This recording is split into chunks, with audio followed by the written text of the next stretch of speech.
Welcome back. One of the four leading candidates is Congresswoman Barbara Lee, Democrat from Oakland. She spent 26 years in the United States House of Representatives and 8 years in the California legislature before that. She is a candidate for United States Senate. She joins us by video link. Thanks for taking the time. Polls, just about everyone has you trailing in fourth place in single digits. I want to start off by asking, what is your sense of this race? Sure. My sense of the race is, first, it's close. I'm very excited about this race. Also, name recognition is extremely important. And to have name recognition, you have to have a lot of money.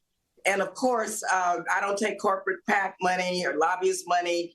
I've always raised money to give to other candidates to run. So my fundraising is coming along quite well, but it's not the fundraising that if we had public financing of campaigns or ending Citizens United or getting dark money out of campaigns, it would be a level playing field in terms of campaign financing.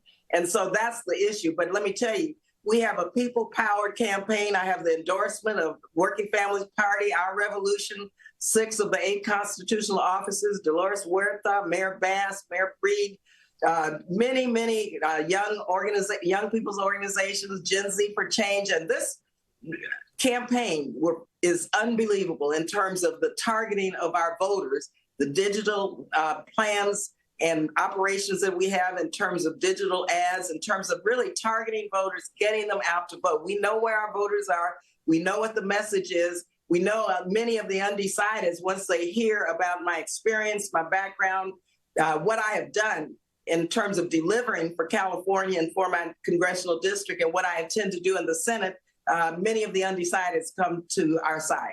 Let me ask you about something. You made news in the last debate about raising the minimum wage to $50 an hour. I know that was for the Bay Area, you said, but keep in mind the fast food minimum wage went up to $20 an hour statewide on January 1st. Pizza Hut announced it was laying off 1,200 delivery drivers. McDonald's, Chipotle, Jack in the Box all said that prices will rise. Is that not an example of how the money has to come from somewhere, either through layoffs or price hikes? Well, when you look, first of all, we've got to be concerned about workers, employees.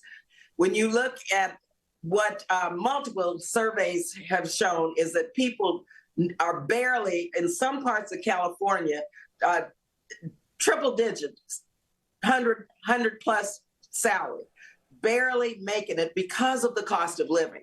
And so in Congress, of course, in the Senate, raised the Wage Act, would raise the minimum wage, the national minimum wage from $7.25 to about $17 by 2025. Still in California, we raised it to, I believe, $16.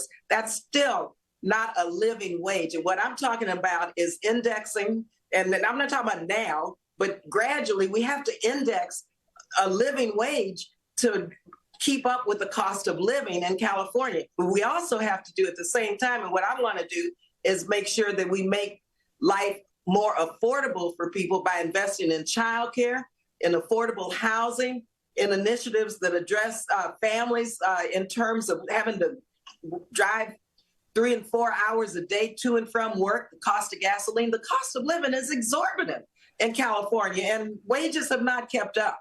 And so when you look at raising the minimum wage, we've got to get the Raise the Wage Act passed, and I intend to do that in the Senate. But we also have to look to the future and see how we can address the cost of living. Because in California, 20 million people are living one paycheck away from poverty, and that's unacceptable. Let's turn to the war in Gaza. I believe you've said Israel needs to impose a ceasefire, stop the war right now, no preconditions, correct? You have that right, yes. And I have to say a couple of things on that. One is what is taking place now, it's catastrophic. Civilians, women and children being killed. This is counterproductive to Israel's security. And I condemned and will continue to condemn Hamas and any terrorist organizations. Israel deserves to live in peace and security, and Hamas should be eliminated. However, you don't do that by killing so many civilians and making this a humanitarian catastrophe, which is going to create more anger and more more support for Hamas. Hamas does not reflect the Palestinian people. We have to have a ceasefire so we can get to a political and diplomatic solution with the United States leading, and have to be able to bring in and hopefully have a plan with the Arab world. And I'm telling you, I met with King Abdullah this week from Jordan, and what he told me scared me to death. And we have got to make sure that this ceasefire happens so that we can get the hostages out. Do you think we'll be able to release the hostages without a ceasefire? We saw what happened before hostages were released.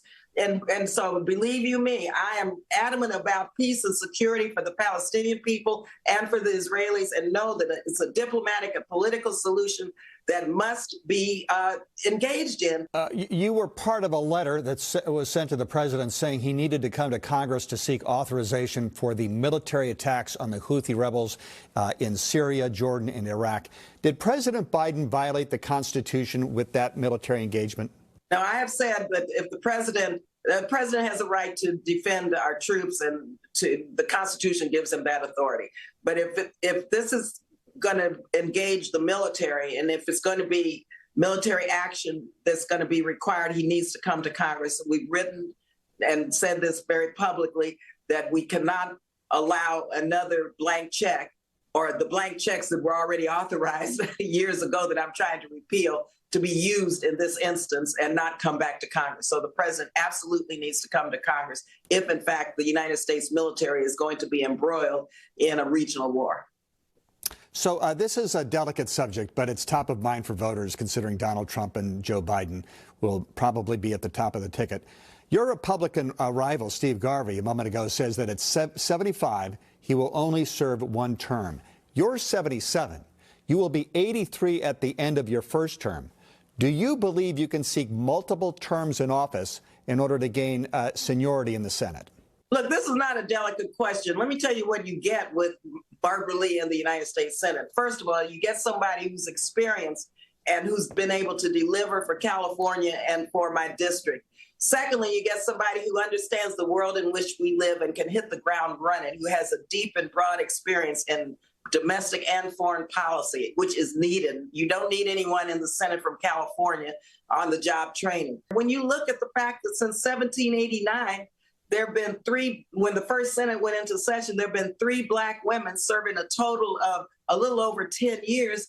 The perspective, the lens, the representation, the experience of a Black woman from California is badly needed, because not only do Black women fight for our communities and for the marginalized and vulnerable people and lifting people out of poverty, for children, for criminal justice reform, we fight for everybody, to lift everybody up, to make sure that the LGBTQ plus community, for example, has equal rights. And so, no, we need somebody in the Senate like Barbara Lee, who's had this experience, who can fight for Californians, for everyone, and who's had many of the lived experiences of Californians not being able to afford childcare, for example, bringing my kids to class. Childcare is a big issue. So experience matters, representation matters. Congresswoman Barbara Lee, Democrat of Oakland, candidate for U.S. Senate, thanks for taking the time.